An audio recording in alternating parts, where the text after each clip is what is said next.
She was in the arms of a man who wasn't her husband, enjoying the warmth of his embrace, when suddenly a mob of men rush in and pull her away.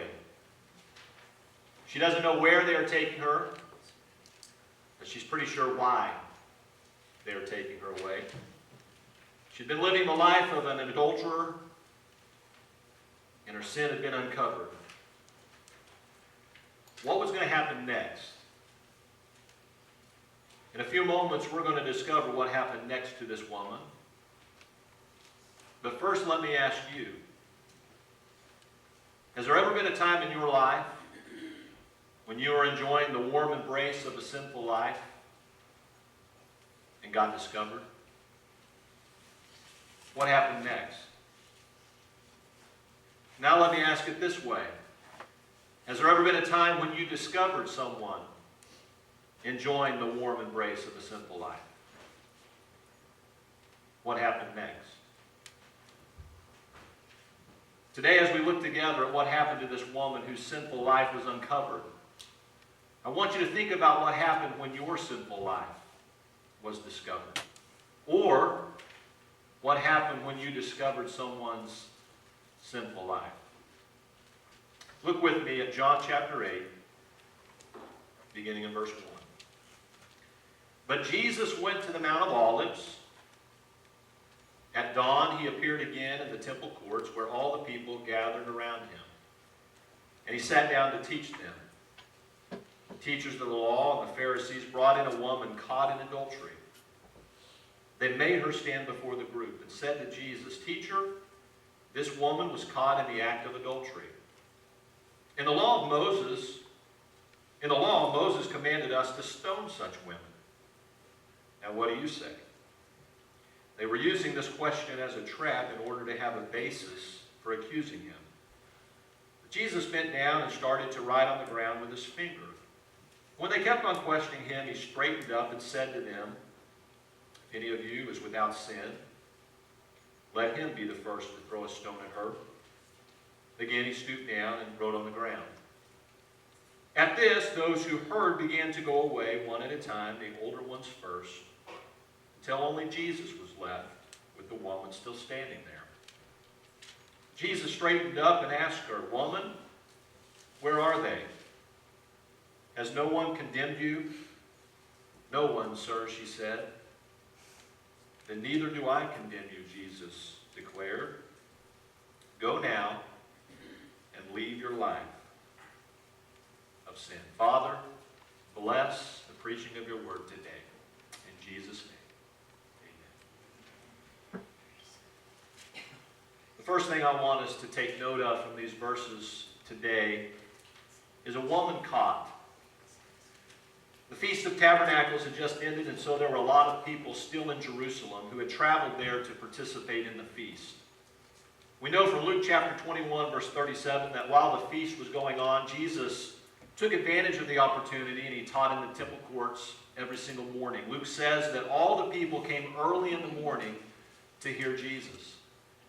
Once the feast was over, John tells us here in verse 2 that Jesus continues to come to the temple courts to teach. It says, at dawn, he appeared again in the temple courts where all the people gathered around him, and he sat down to teach them. And so everyone in Jerusalem knows where to find Jesus. He had been in the temple courts during the Feast of the Tabernacles, and he was still in the temple courts. And so everyone knew where to find Jesus in the wee hours of the morning. And so Jesus, he's in the temple teaching, and while Jesus is doing that, the teachers of the law and the Pharisees are doing something else. They are entering into a home where a woman is having sex with a man that's not her husband. They take hold of her and they take her to the temple courts. Verse 3 says, the teachers of the law and the Pharisees brought in a woman caught in adultery. They made her stand before the group. The word caught that John uses here literally means to lay hold of. And so the image that John paints for us here is this woman being seized during her adulterous sex act. The sinful lifestyle that she had been hiding was now on display for everyone to see. They made her stand in front of the group. Now, I'm sure that this woman didn't know everyone that she was standing before, but you know she had to know some of them. These were neighbors, people she saw in the marketplace, and perhaps even in the temple courts. These were people that she knew, and people who thought knew her. And now she's standing before them as a woman caught in her sin. You know, we never think we're going to get caught, do we? I mean, we never really truly think that we're going to get caught. We get away with our sin once or twice, and we become convinced that we'll always get away with it and we'll never get caught. But the truth of the Bible tells us otherwise. Numbers 32:23 says, "You may be sure that your sin will find you out." We think that we will never get caught, and yet the Word of God clearly tells us that we can be sure, that we can be certain that our sin will be uncovered. Eventually our sin's going to be discovered, just like this woman's sin was discovered, just like David's sin was discovered, just like so many people that we read about in the Bible, sin was discovered. Now, I don't want you to raise your hand, but do you know what it's like to get caught in your sin? Do you know what that's like? Do you know what it's like to have people who know you find out something that you didn't want them to know about you? Have you stood in the place this woman stood with your sin on full display? I don't know how long this woman had to stand before this group, but I'm sure it seemed like time was standing still. And so she's made to stand before the group. Imagine that. If you've been there, you know how that feels. If you've never been there, pray to God that you never will. And so here she is, standing before the group, and that brings us to the second thing I want us to take note of from these verses. We see a woman caught, and then we see a group conspires. The teachers of the law and the Pharisees, they make this woman stand in front of the group. And then they make their charge against her. Verse 4. Teacher, this woman was caught in the act of adultery. Verse 5. In the law of Moses, he commanded us to stone such women. Now what do you say? Verse 6. They were using this question as a trap in order to have a basis for accusing him. And so the teachers of the law and the Pharisees, they saw Jesus as a threat to their power, to their influence among the people. Everywhere Jesus went, crowds were found. And so this religious political group of men was looking for a way to discredit Jesus and get him out of the picture. And so they conspired together to come up with a plan to trap Jesus.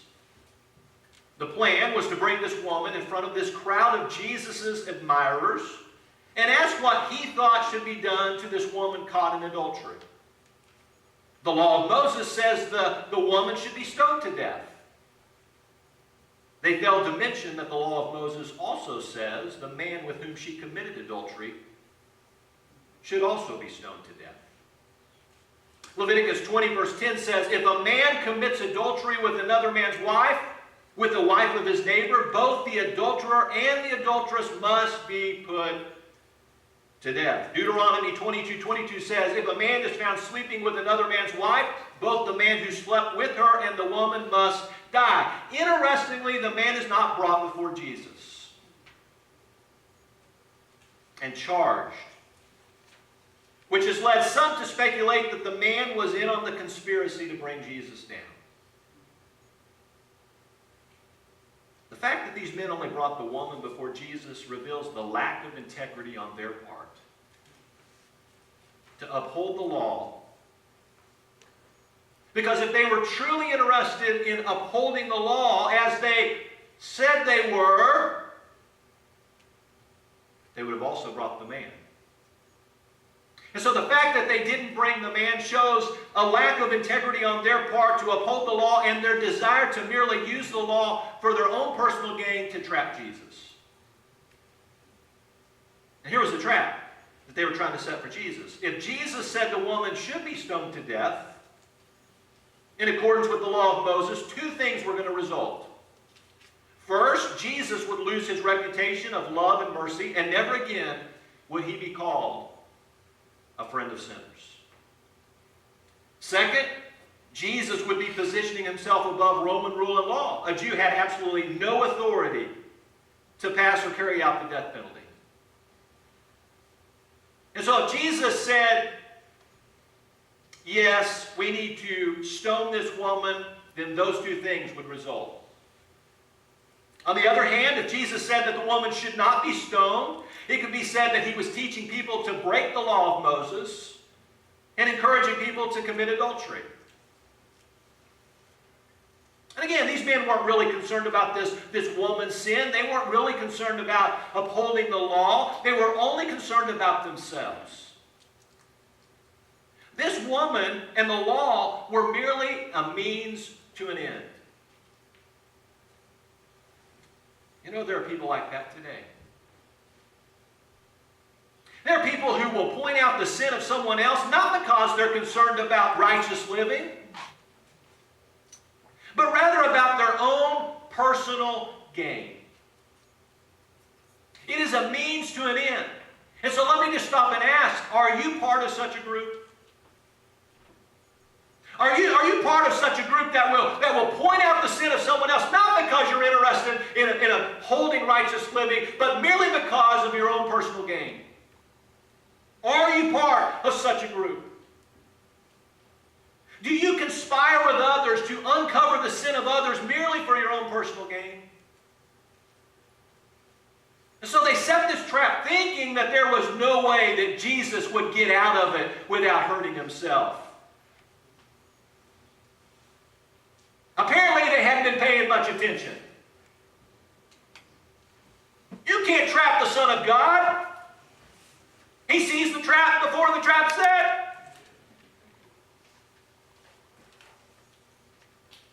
And so they think, oh, we finally got him. He's not going to get out of this at all. Well, that brings us to the third thing. A woman caught. A group conspires. Third thing I want us to take note of from these verses, a judge confronts. John tells us that when they ask Jesus, what do you say? He doesn't answer them. May I just tell you that just because someone asks you a question doesn't mean you have to answer it.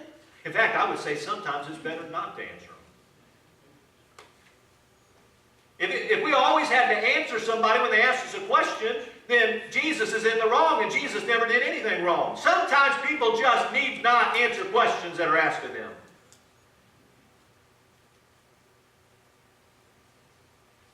He doesn't answer their question. Oh, don't you know, those religious people were offended by that. How dare Jesus not answer my question when I ask him a question? Verse 6 says that Jesus bent down and started to write on the ground with his finger. Are you getting the picture here? Jesus' response is not an indication that he didn't hear the question. Oh, he heard.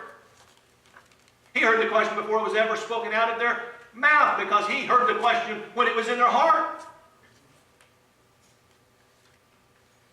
And so this lack of response on Jesus' part is not an indication that he didn't hear the question, but rather an indication of his desire to ignore the question because he was disgusted by it. So Jesus, he bends down and begins to write on the ground with his finger. Some people speculate that Jesus was writing the sins of these people in the dirt. I'm sure you've heard that taught. But there's absolutely no proof of that. That is merely speculation We can't say with any certainty that when Jesus stooped down there that he began to write the sins of those people in the dirt. Makes for a good story. It doesn't mean that that's exactly what happened. And I want you to understand that because I know you've probably heard that. We don't know why he begins to stoop down and begins to write in the dirt. Maybe he was just doodling in the dirt. Have you ever ignored somebody by just simply... Have you ever done that? I've done that before. Just kind of doing my own little thing down here. So maybe Jesus was just, again, ignoring it, doodling in the dirt.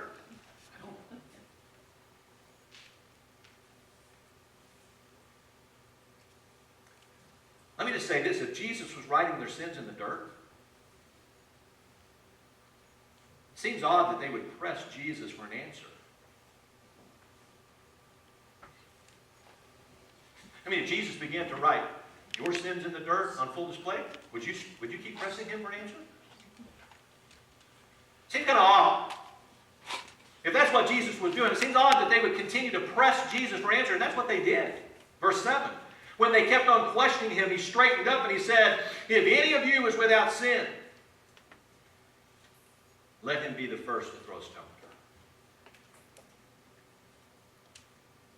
These men had come asking Jesus to make a judgment about this woman. And Jesus turns things around on these men. Jesus, the true judge, confronts them. He says, if any of you is without sin, let him be the first to throw a stone at her. In other words, judge yourself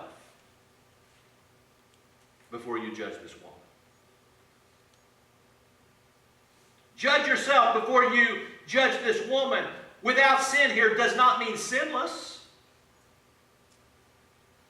As there was no one there that day sinless except Jesus. Without sin was in reference to this woman's sin of adultery. A sin that Jesus taught can be committed in the heart as well as with the body.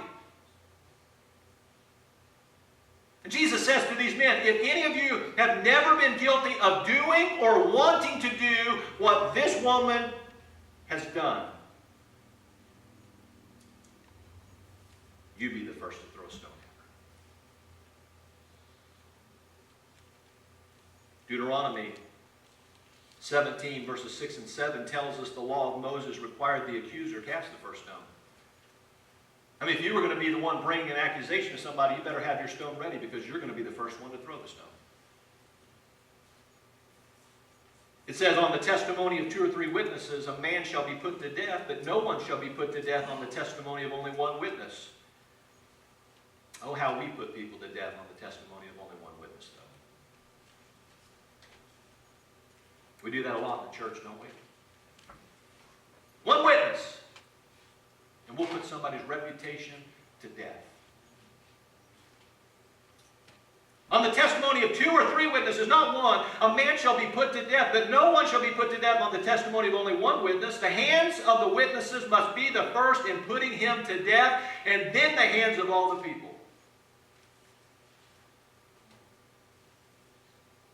You know, Jesus has always put a priority on judging ourselves before we judge others. Please don't hear what I'm not saying. I'm not saying that the Bible is clear. You know what? In fact, within the church, we are to judge one another. Paul writes about that in the book of Corinthians. But Jesus has always put the emphasis on judging ourselves first before we ever judge someone else. That's the priority. And yet, so often, that's not the priority in our life. Our priority is to judge someone else before we ever even think, if we even do, judge ourselves. This is what Jesus writes in Matthew 7, beginning of verse 1. Jesus says, do not judge, or you too will be judged. Now, a lot of people just stop right there. Oh, Jesus said not to judge. Keep reading. Keep reading. For in the same way you judge others, you will be judged. And with the measure you use, it will be measured to you. Why do you look at the speck of sawdust in your brother's eye and pay no attention to the plank in your own eye? How can you say to your brother, let me take the speck out of your eye, while all the time there's a plank in your own eye? You hypocrite. First take the plank out of your own eye. Okay? So he's saying, judge yourself first. And then, what's he saying? You will see clearly to remove the speck from your brother's eye. So Jesus is not saying that we're not to judge other people. He's not saying we're not to help other people. Jesus is simply saying before you judge someone else, judge yourself first. Because once you do that, you're going to be able to see more clearly how to help your brother. See, the problem with these men, and frankly the problem with us so often, is that we pass judgment on others without first judging ourselves. And the end result is that we're hypocrites. We're hypocrites. The very thing that we're judging someone else on, we are guilty of ourselves.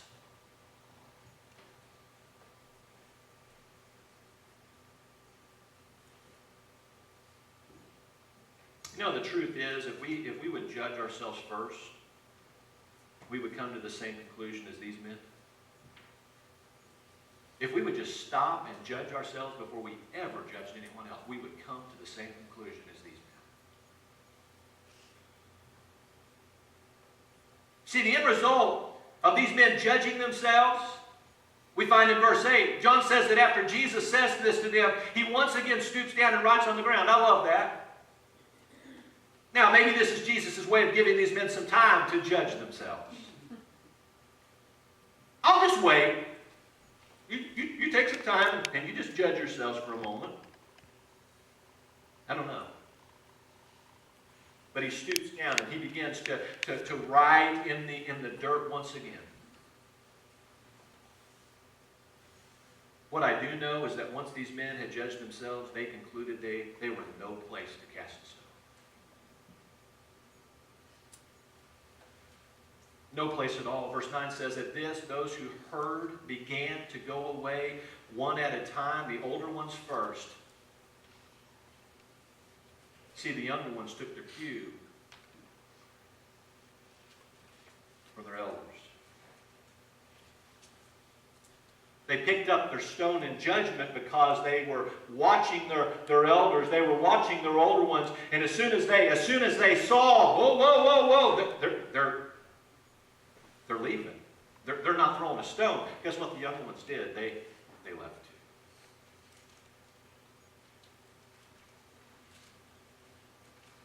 The Bible says that they all left until only Jesus was left with the woman still standing there. You know, I don't know if those men were holding stones in their hands when they brought this woman to stand before Jesus, but I do know they never threw a stone.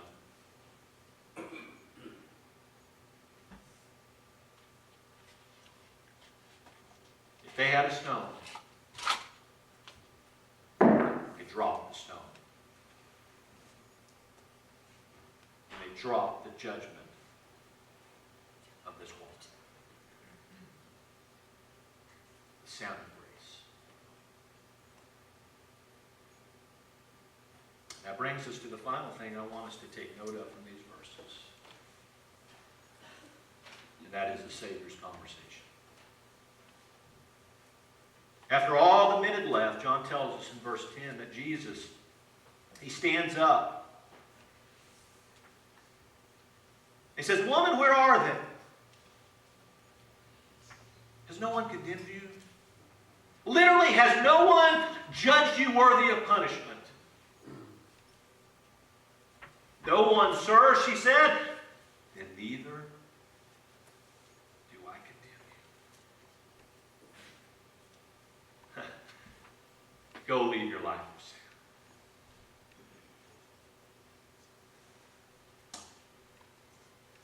I want you to notice that Jesus never said this woman wasn't guilty. He never says that this woman was not guilty of breaking the law of Moses. Jesus simply told her at that moment he wasn't going to judge her in punishment either. Jesus was giving her the opportunity to be saved by grace. Warren Wiersbe writes these words about Jesus' response to this woman. The law was given to reveal sin. Romans 3:20. And we must be condemned by the law before we can be cleansed by God's grace. Law and grace do not compete with each other. They complement each other. Nobody was ever saved by keeping the law, but nobody was ever saved by grace who was not first indicted by the law. There must be conviction before there can be conversion. The opportunity Jesus was giving this woman was the opportunity to allow the law of God to indict and convict her of her sin so that she could turn in repentance and be saved and converted by the grace of God. Jesus says, go now and leave your life of sin. In other words, be converted. Allow the grace of God to transform you from a life of sinful living to a life of righteous living. The law of God brings conviction, but the grace of God brings conversion. Grace frees us to leave our life of sin because Jesus forgave us of our sin.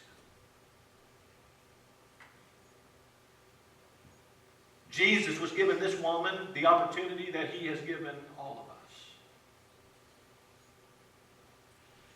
An opportunity to be saved by grace.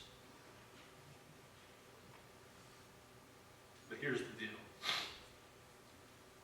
If this woman didn't take the opportunity to allow the law to convict her to the point of conversion, one day God would judge her.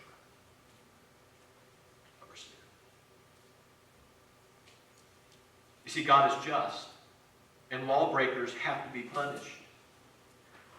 Jesus took that judgment of punishment for us on the cross, though, and so if we'll just confess that Jesus took our punishment, if we'll receive God's gift of grace, we will be saved. So if you've never done that, in a few moments, I'm going to give you the opportunity to be saved by grace. Jesus' conversation with this woman was full of grace. And Jesus, he wants our conversations with people to always be full of grace. Colossians 4:6 says, let your conversation always be full of grace. The conversations that we have with those who are living a simple life need to be full of grace. We need to let them know that although the law convicts them, that there is hope in Jesus to be saved and given a new life. Jesus wants us to say to people, go, leave your life of sin.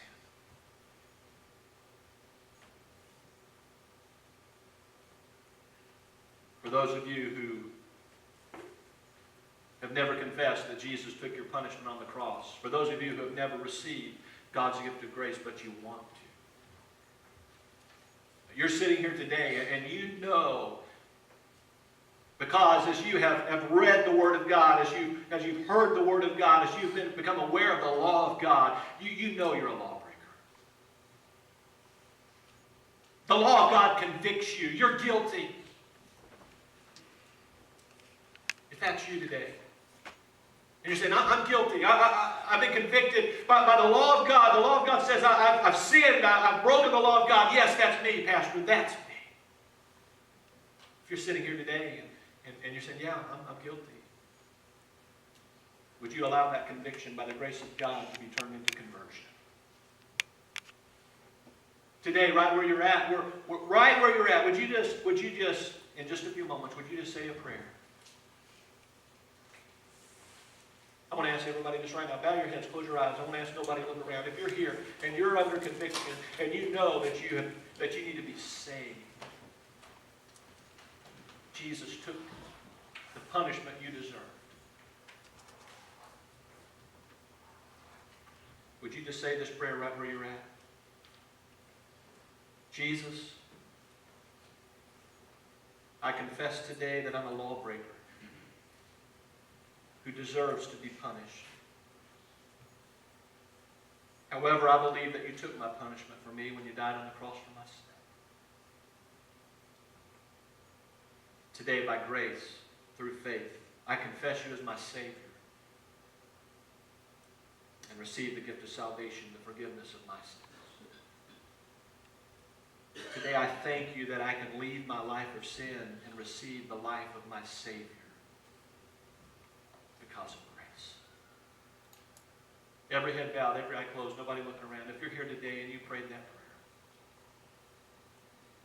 right where you're at, would you just look up at me? Would you just make eye contact with me right where you're at? Would you just look at me?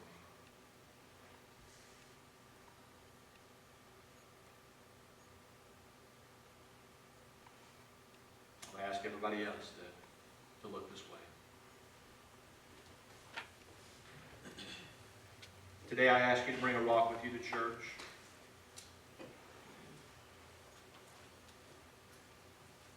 That rock represents judgment that you have been passing on someone. That's what it represents. Here's what I want you to do during the time of invitation. I'm going to ask you to judge yourself. I'm going to ask you to do exactly what Jesus asked those men to do that day. Judge yourself.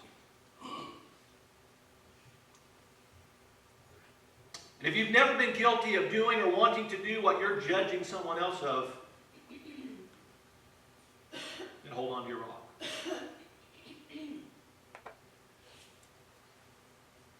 However, after judging yourself, you conclude that you are in no place to cast a stone. Then I want to invite you to drop your stone in this bucket of grace. It's going to be right down here. And I'm going to invite you just, if you, after judging yourself, you say, there is no way, I'm in no place to cast judgment on anyone because I'm guilty of the very thing that I'm judging someone else on.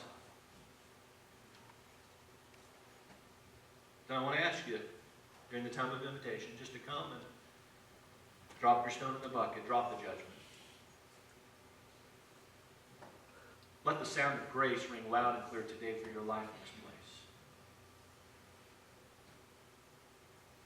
One of the things I've always wanted to do here at Orchard Crest is to have a garden of grace. I've always wanted to have a bucket during invitation where people could come and they could just drop their rocks every week. We could go and lead them in the garden of grace.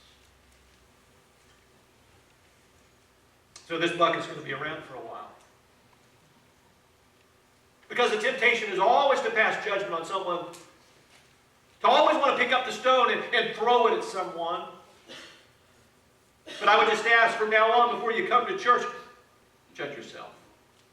And maybe just pick up that rock as you're preparing to come to worship. You know, ride on that rock. This is what I've been judging someone of. And as I look at this rock, I'm in no place to cast a stone. And so I'm going to go and I'm going to drop my rock this Sunday in the bucket of grace. Every head bowed, every eye closed, nobody looking around. Father,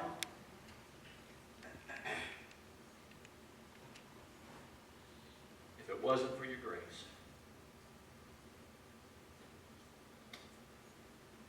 and your mercy, we would all stand condemned. But thank you, Jesus, that because of grace, that there's no longer any condemnation for those who are in Christ Jesus. Father, help us to be like you. Help us to be people of grace. And Father, for the stones that we have been carrying around in judgment, help us to drop them today in this bucket of grace and be set free. In Jesus' name I pray and ask.